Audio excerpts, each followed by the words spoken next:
Welcome back, everybody. Today, I'm going to teach you how to create and manage member roles on your Wix website. This is incredibly useful if you're working with a team and need to control what each person can access and edit on your site. If you want to get started on Wix, you can click on the link in the description down below. First, head over to the Wix website and log into your account. Once you're in, you'll see your Wix dashboard. Look to the left navigation menu and click on Site and Mobile App. This will trigger a drop-down menu to appear. From those options, click on Website. This takes you to the overview of your site where you can manage all your website settings. Now that you're in the website section, take a moment to preview the website settings and make sure this is actually the website you want to create and manage member roles on. It's important to double check this step, especially if you manage multiple sites under the same Wix account. Next, locate the Design Site button. You'll find it at the top part of your screen, typically beside a pen icon. Click on that button to proceed. This is your gateway to the website editor where all the real customization happens. You'll now be directed to the Wix website editor screen.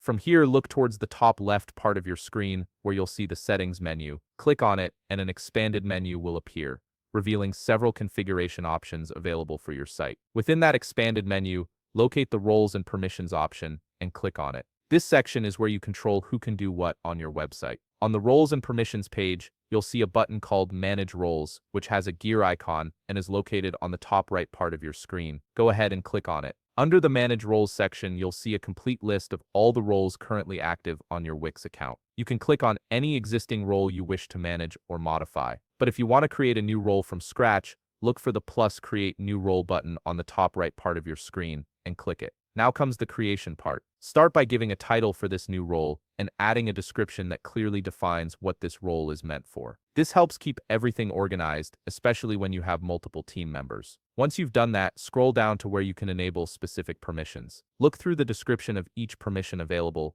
and click on the ones you wish to grant. For each permission you select, you'll be able to choose whether that role can edit content, edit the site, or publish the site. These options give you precise control over what each role can do. Once you've finished setting up the new role with all the necessary permissions, click on Save, which you'll find on the top right part of your screen. This finalizes the role and makes it available for assignment to your team members. And that's it. You've successfully created and managed member roles on your Wix website, giving you full control over team access and responsibilities. If you found this video helpful, please leave a like, subscribe, and see you in the next video.